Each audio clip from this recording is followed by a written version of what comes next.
A very big welcome to our Youth Go webinar that will tackle the issue of empowering the youth on rural areas. How can we empower them? My name is Charlotte Taillon, and I have the pleasure of being the advocacy officer here at YouthProAktiv. And actually, we have done a whole series of webinars, this being our second one. There are still 9 to come during this year. And each webinar will tackle one youth goal, as there is 11 of them. So a lot to learn still. And before we start, a bit of the structure today. So first, I will introduce the youth goal, empowering the rural youth, and what it is about, why it is important, and what is the end goal here. Then after me, I'm excited and extremely happy to tell you that we have 3 experts, all being youth representatives from Slovenia, Poland, and then we have YouthProAktiv's Marina from Belgium that will tell us a bit more about ongoing projects related to this issue.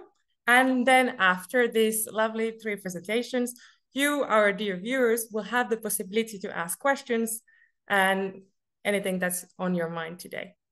So basically, thank you for participating to our webinar today, and let's get started. I will share my screen that you will have something to see in addition to my face. So first question, can everyone see my screen? Yes. Yes? Okay, good.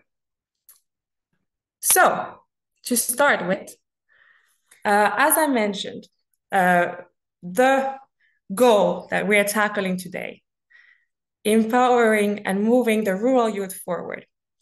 It is actually born and stated in the EU Youth Strategy. What is this? To put in simple terms, it is a framework of EU youth policy. It was updated in 2019, and it will go until 2027. It's based on the resolution of the Council of the European Union that was adopted the 26th of November, 2018. And how it was born, basically, the EU was eager to know how are we doing the youth and what do we have as concerns and what are our next steps in the future. And they consulted youth experts, civil society representatives, and with those results they got of these consultations, these 11 goals were born. So each 11 goals, like I already mentioned, tackles one specific youth issue. And why I'm actually super excited and why I think it is this youth goal that we're tackling today is really relevant, because it's a historical moment. It's the first time in European Union's youth policies history that they have actually one specific goal dedicated to rural youth specifically. And in other terms, this goal is dedicated to challenges that rural youth are facing today.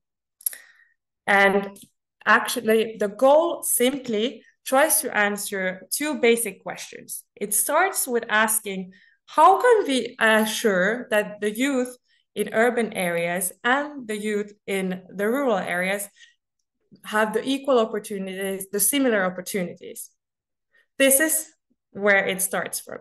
And secondly, it asks, what changes do we need in the rural areas that it is attractive to the youth to stay there?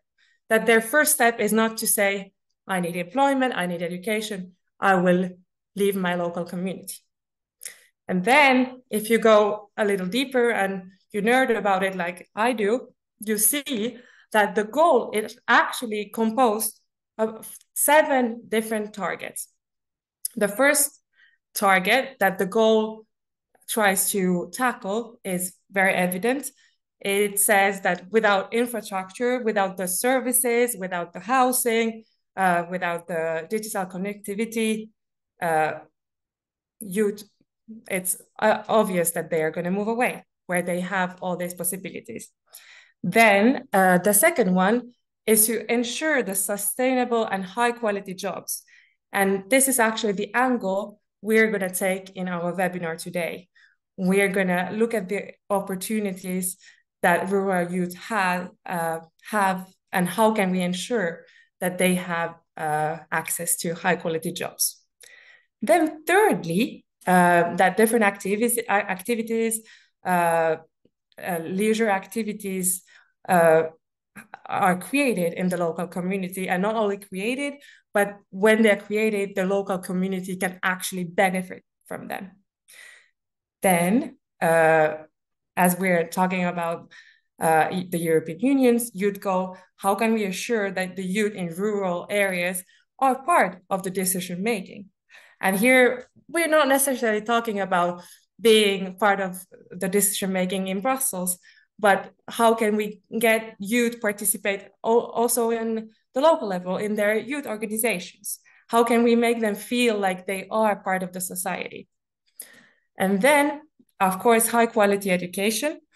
And also this, to establish a positive image of the rural areas, not always thinking that rural areas have less opportunities or less of this and this and this, and when you move away, your life will be better. Kind of like forgetting about this opposite, putting urban areas and rural areas against each other, which is like this general stereotype or the general thought that we have today in the society. And then, last but not least, ensuring that the current rural traditions keep on living and stay there and are protected. So this is the purpose of our youth goal today, what it tries to do and what its end game is, and why.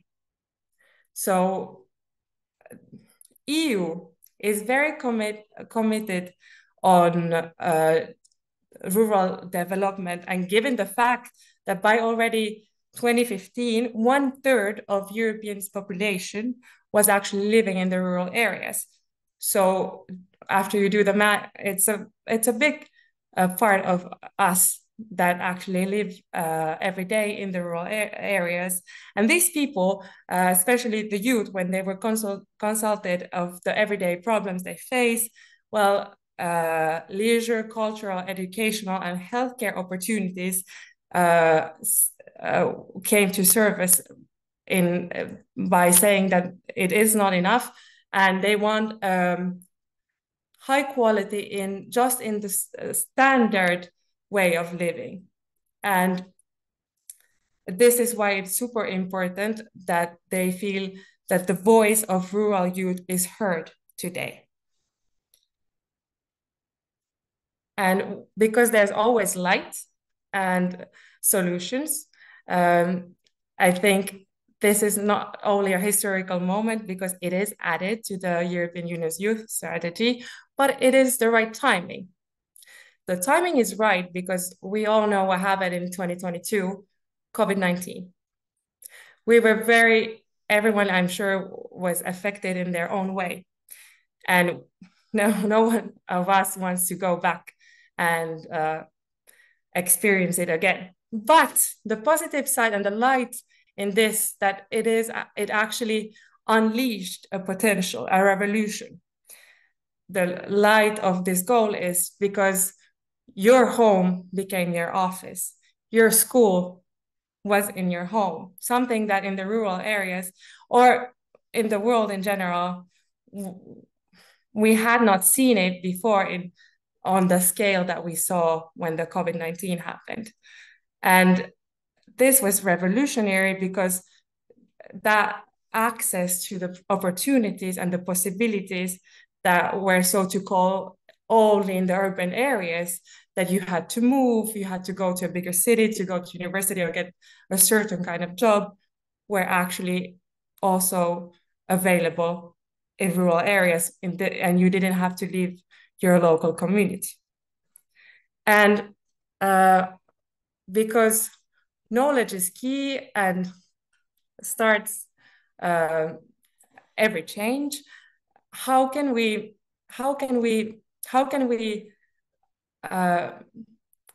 take all the potential that this revolutionary change created in our society, and especially to the rural youth?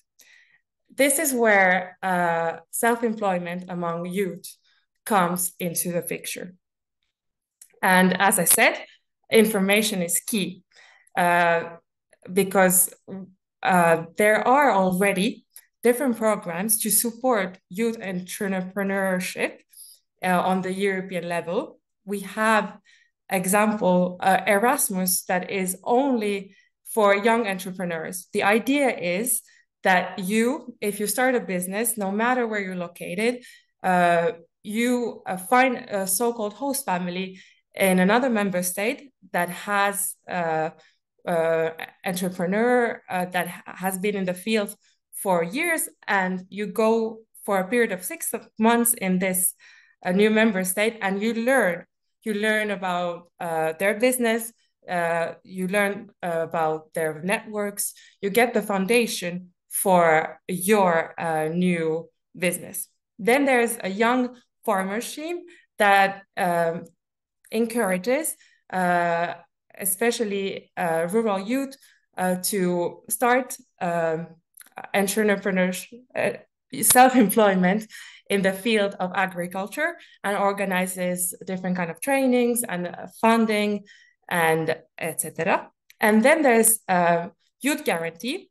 Youth guarantee is for all members, for all of you young members of the European Union that are under 30, that finish their, for example, formal education or go unemployed.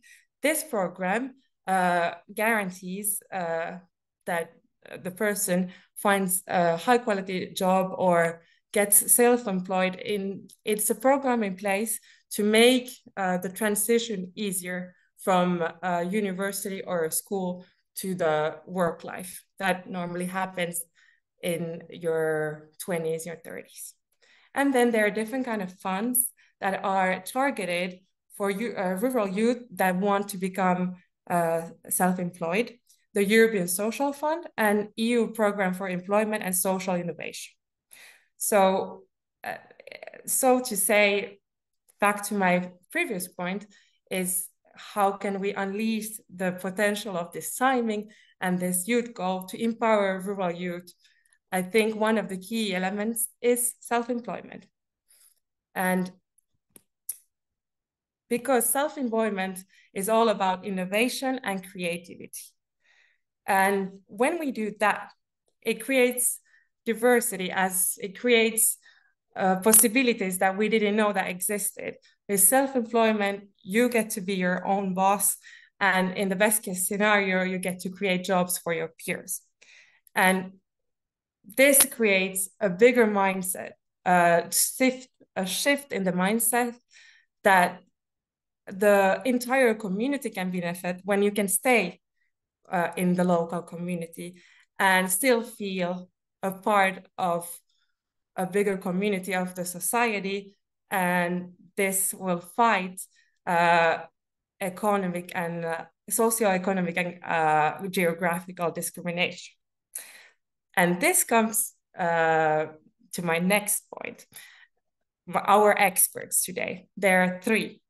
And you will see practical examples from 3 projects that are part of this mindset and using self-employment as a key to move the rural youth forward. So first, I would love to give the stage to our, can you hear me? To our lovely partners in Poland. If you could first tell about who you are, about your organization, and then present your ongoing project. Thank you. Thank you so much, Charlotte. Hi, hello, everyone. At the beginning, I have to clarify that my name is Kasia Schmid, but I'm joining this webinar through one of our team members. So you can see me as Natalia, but but my real name is Kasia. And I'm very happy that I can represent Fundacja Regeneracja from Poland, from Ciechanów. This is medium city in the central part of Poland. And I'm also very happy that I can share with you my experience and our experience with working with people from rural areas. And at the beginning, I have to tell you that young people, youngsters from rural areas, they were from the very beginning of our foundation, our main target group. Fundacja was established by me in 2014. So it's almost 10 years of our experience with working with young people. Why it was important for me to work with people from rural areas is that I come from a small village. So when I was growing up, I felt like a lot of things, I miss a lot of things. I can't have many opportunities that people at my age have in bigger cities. So I was always feeling like there's a lack of something that I could have if I would be living in a bigger city. So when I was growing up and I was studying in big cities, and also when I was going abroad, I had like the dream that one day I will create this opportunity for young people to have things that I didn't have.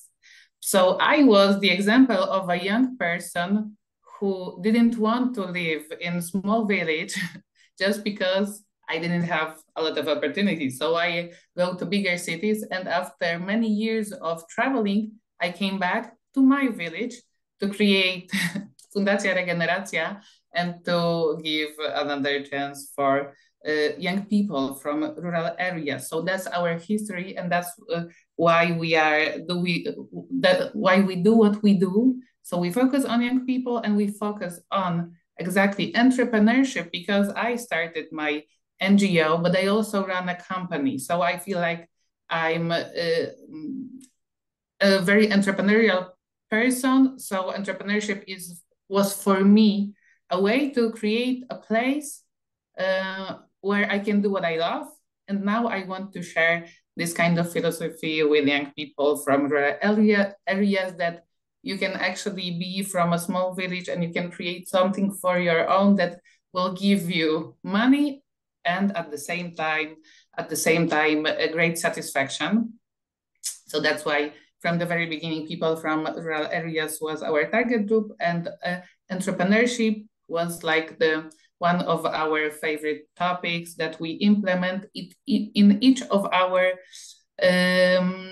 project, which is connected with this topic, because we do a lot of different projects for people, for young people, and also for young people at different ages, because we work with primary school youngster, we work with high school students, but also we work with young people under 30 from the need category. So we run different kind of projects for young people, but with the main topic of entrepreneurship. And and today I was talking with my girls, like to think what was like the best project that we had for young people. And we thought that the best project was Entrepreneurs of Tomorrow. That's how we called it. And it was for high school students from rural areas from central part of Poland. And we feel like it was one of our best experience because the actions that were given to young people, we felt that young people had like a good project experience in this case, mainly because we used very engaging non-formal education methods, mainly because in a lot of our projects, we cooperate with a company called NGO and Business Service, and they created this board game called Business Play, which is just like a play when people gather into teams and they start their own business by going to different rounds of play. And this is like the kind of method that really works with working with young people, and it's very accurate to show them the case of running their own business through this kind of play. So like our feedback after that was that if we want to encourage young people to be more entrepreneurial, we have to show them how to run their own business, but in a funny and like kind of a game way. So that was I think the best project that we had, but also each project about entrepreneurship, when we are giving young people chance to be very engaged and to when we give them a task where they have to do something by themselves or they have to create something by themselves, is much more effective than workshops or lectures or this kind of learning methods. So that's the case also because we have 10 years of experience. Charlotte, I just have to tell you that you have to tell me to stop because I can talk long hours. So it will be, if I will have to stop, just tell me. But because today when I was preparing to talk with you guys, I was talking with my team about our experience with working with young people, because this 10 years of experience also is showing us that few years ago, young people were quite different than they are nowadays. And when we are working and post-COVID youngsters, and by this I mean high school youngsters, are very different than a few years ago, and that we have to put more effort to get young people's attention, and that we have to change the way we think about working with them. We see that if we are running a project that goes for 12 months, it's very difficult for us to keep them, young people, engaged, because they are engaged at the beginning, but then they lose their focus. So we can see that things that now works for us working with young people is firstly do some kind of short activities, because they will be more engaging than long kind of activities. Like for the lecture, it should be very diverse and with different kind of methods, more than it was a few years ago. It was also like a good practice, but nowadays we have to put more effort to keep people engaged, to get their attention. So we can see that we have to like think very carefully how to plan working with young people to so that our work can be effective. Mm-hmm. Mm-hmm. Thank you. Thank you very much. Quickly, I wanted to ask if anyone has questions. You can either raise your hand or pose your question on the chat, or if you're feeling very brave, just ask your questions right away. Okay, no questions. Thank you very much for this insightful presentation. There is a question, and I think it's from someone from Poland. Wonderful, thank you.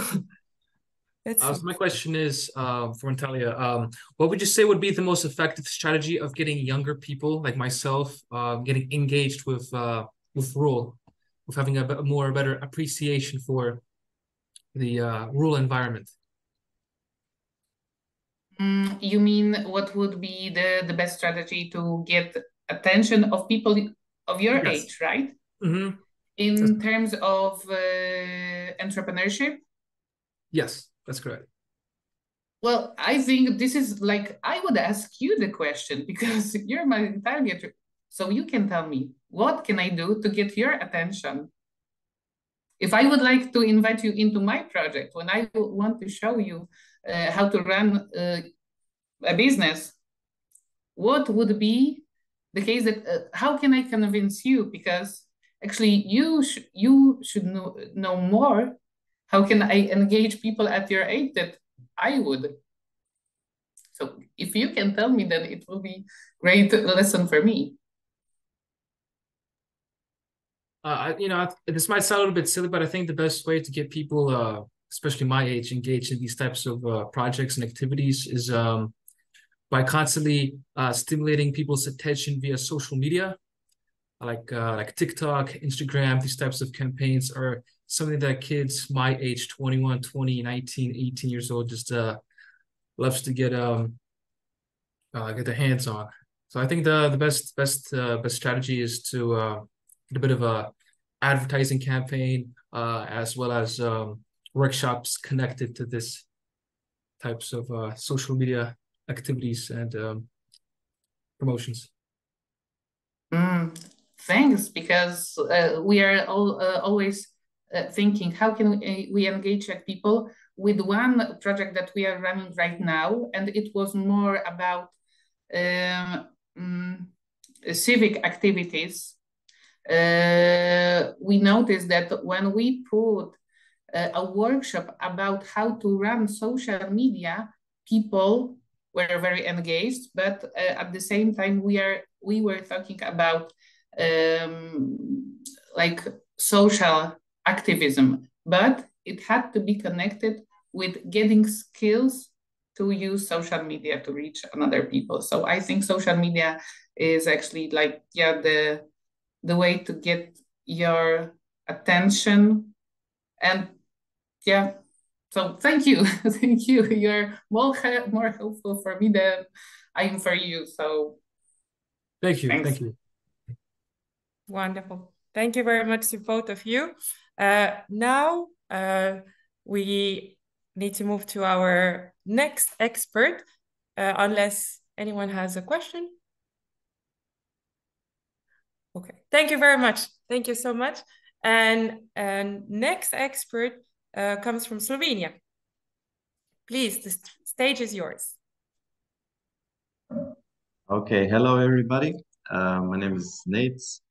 I'm the president of Klub Koroških študentov, which is our student organization here in the northern part of Slovenia, in the Carinthia region.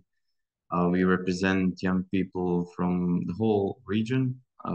So everybody, basically, whether they're in high school or if they're studying at university, they can be part of our organization, and they're also our target group. So our target group is from, I don't know, 15 to 29, basically. We try and engage with young people through different projects. Our organization works in different areas. So we organize events and projects, whether it is in sports, education, or culture, even politics. We try and engage young people to be more active, to be active citizens. And then throughout the years, of course, our organization is 71 years old now. So we've been around for quite a long time, and obviously we've changed, and we're still constantly changing because, like our colleague said before, the youth now is changing, and we do have trouble engaging with people in high school because we see that they have different values, they think differently, they're interested in different things. So it's sort of difficult to engage with that target group. And also it's difficult to get people to come to our projects to work with us. But neither we still try to sort of still try our best to engage with that group. But in general, like I said, one of our main goals is to try and try and raise the quality of life here in this rural part of Slovenia.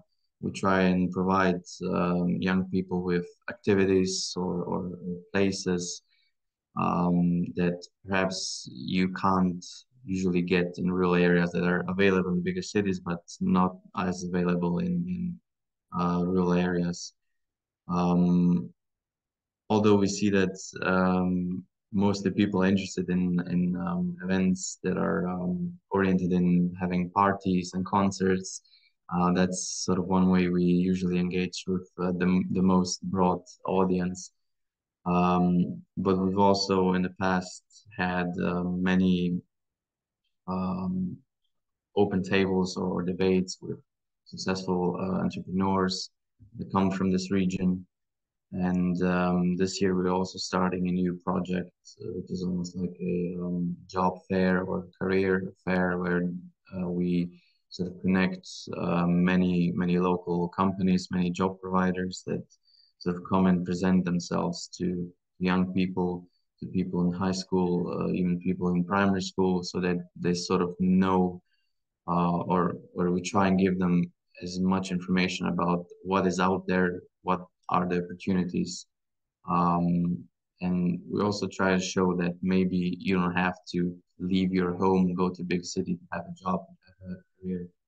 Because especially like it was mentioned in the presentation as well, after COVID, many things now are online. There's lots of jobs that can be done from home. And we try and sort of promote that and show people that you can enjoy the benefits of living outside the city in the countryside and still have a successful career. You don't have to be a farmer to live here. You can still make money like they do in more urbanized areas. So that's sort of, I think that's the next biggest project that we're going to do this year, to try and inform people about our different career options. So that's about it. If anyone has any questions. Thank you very much. Have any questions? Now it's your turn. The stage is yours, so to say. Okay. If you have any questions, you can also post them on the chat. And then we have our third expert from Belgium. Please, the stage is yours. Hi, good. I have a super simple presentation. If it's possible to share the screen, I'll try to share my screen. Yeah. Let me know if you can see it. Yes, we can. Okay, Wonderful. perfect. Yeah, so I'm Marina. I'm Marina Njari. I am a project manager at YouthProAktiv. And in YouthProAktiv, we do many projects, but one of them is specifically focusing on social entrepreneurship as an enabler of social inclusion. And one of the main targets of this project are especially youth from rural regions. So that is why there's also the fit with this youth webinar. That thank you, Charlotte, for also like trying to fit this project inside of the webinar. And if I can here, so the acronym of the project is CESI, and we have basically well, here we have one of our partners, Casia, is one of our partners for this project. Then we have a partner from Romania. We have two partners from Spain and YouthProAktiv from Belgium. And I don't know if everyone here in this webinar is familiar with Erasmus Plus, but this is a project under the Erasmus Plus framework, and specifically it's a K Action 2, that it's a cooperation project between different organizations in order to tackle one specific challenge and topic. And yeah, it's a 2-year project with different activities, with different results, to foster, promote, and enhance this initiative mindset or for social entrepreneurship among youth, and especially for local youth. And yeah, so basically, well, to make sure that we're all on the same page, social entrepreneurship is defined as this process through which different specific types of actors create and develop, even if it's an organization, but also social enterprises. That is basically our focus on this project. Social enterprises and other types of organizations, but with this social impact. So now, like in this project in general, it's not like non-profit organizations, it's more about social enterprises, so with the benefit for the promoter, but also with this social impact, so that this benefit created is not at the expense of barriers for other people, but for a plus in their lives.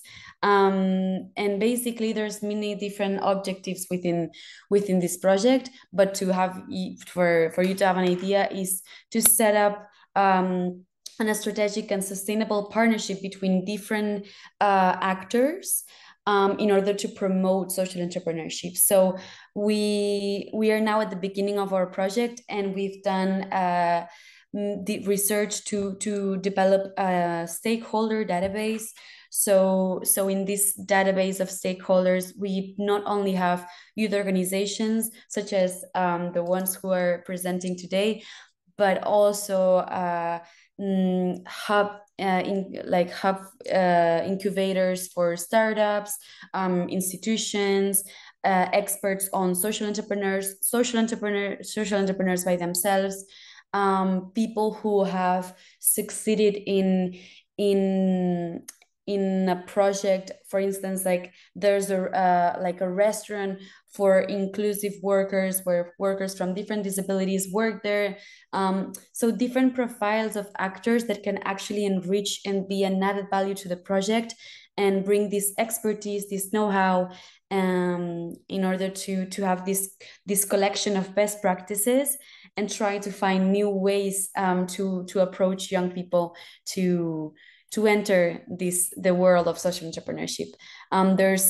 There's also this objective of developing a replicable training program. So as we've been saying before, and Kasia has been sharing, now we need to find different ways of connecting with young people in order for them to engage in the projects that we think that have a truly positive value for them. But sometimes this engaging is complicated. So this training program aims to be non-formal, aims to have this new approach of not being like the traditional old-fashioned way of brainstorming and creating a project, but trying to connect different people from different sectors, and share this know-how and best practices to enrich your own project and your own idea.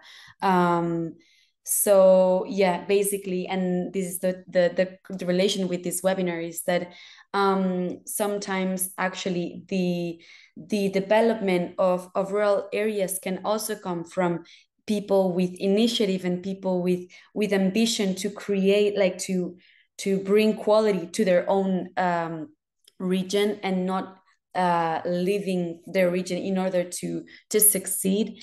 And it is much complicated because they have more barriers to actually have the resources and the audience to succeed in a social entrepreneurship, but actually the impact and in that area is much bigger.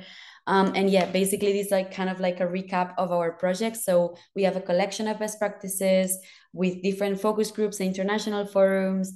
We have another section that is understanding social entrepreneurship, where we're gonna do different webinars and audiovisual appeals to share. As Emil, if I'm saying your name right, you were mentioning advertising campaigns to engage people. So that is kind of like our way also to get to young people.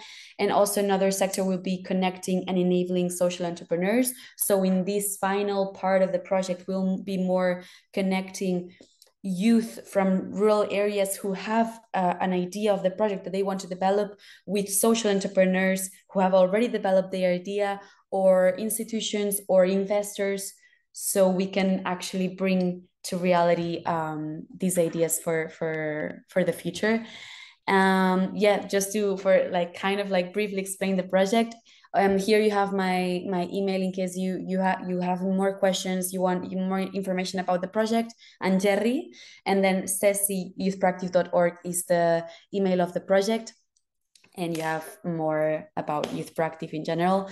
And yeah, we're really excited about this project. We think that it can be really empowering for youth, and for our society. So you're more than welcome to reach us and get involved. Thank you. Thank you a lot for this insightful and exciting presentation. So, classical question, anyone has questions that they want to pose, either on this presentations or questions that came up regarding the previous ones? Okay. There's a question. Looks like cooperation is key for entrepreneurs in rural areas. Who wants to tackle this one? The importance of cooperation. Sorry, I don't know if anyone wants to add something, or Cassia, yourself, if you want to add.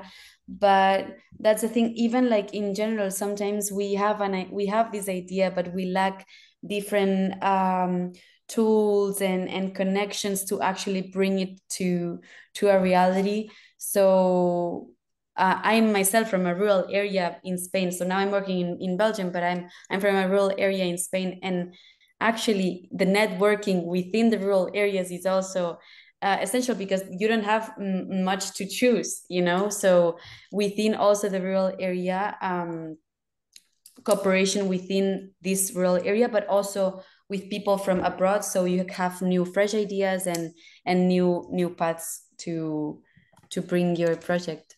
But yeah, maybe Cassie, if you want to add something, or I just wanted to say that I can't agree more that cooperation is like a key for a successful business or a successful project, or actually any kind of success requires the ability to build partnerships. That's the way we do all of our projects. We always do project with different kind of partners, or as we call them in CESI project, stakeholders, because that's required to have a success. Like it's impossible to do anything without different people who will bring different kind of skills or connections or resources. So we work with the local governments, not only because sometimes they are giving us the funding for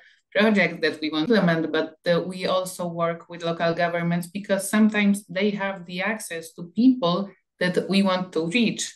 For example, from rural areas where sometimes it's difficult to reach some kind of people, even though like the internet makes everything easier, but still like the connection in person is very important. Sometimes even with social media campaign, we can't reach people as easily as we can when we will work from with someone from local community. So for sure, cooperation and partnerships are like a key to success. Thank you very much. We need each other. There is also a new question in the chat. It goes like this. There are many events that are not held online and which may be more attractive for the youth. COVID-19 showed that physical meeting may be important, especially for young people who are still developing socially and need social contact. Do you think any support or transportation discounts on public transportation for students and the youth, etc., might help the issue?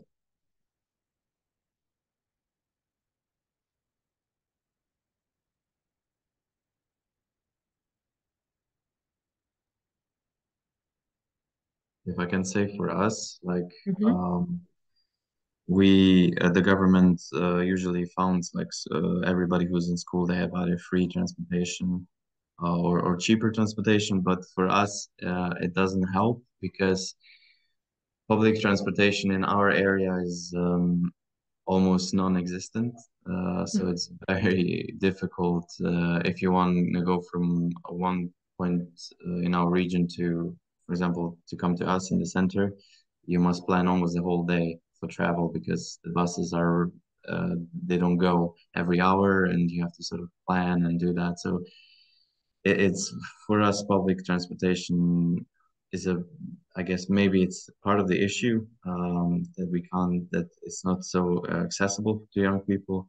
But yeah, I think it's important if you have public transportation, of course, if it's discounted, helps. But I think many rural areas might suffer from lack or not, they don't have a good system of public transportation like in bigger cities. Thank you very much. Anyone else has a question or anything? Because unfortunately, time flies when you're having fun and we're reaching the end of the webinar.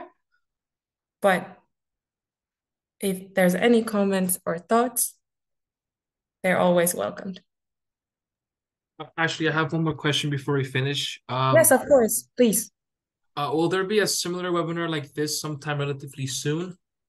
Actually, this was my next point. Now we will have a summer break, but we will be back in September and we will tackle a new youth goal. There are 11 in total, and so there's still 9 to go. And the subject and the experts are going to be different on each webinar, but we will send all the information of the future webinars, and of course, welcome you with welcome and hope to see you all in the next webinars.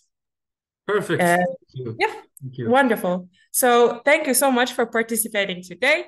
And meanwhile, we hope your summer is wonderful, lots of sun and relaxation, and hope to see you soon. Thank you very much for today.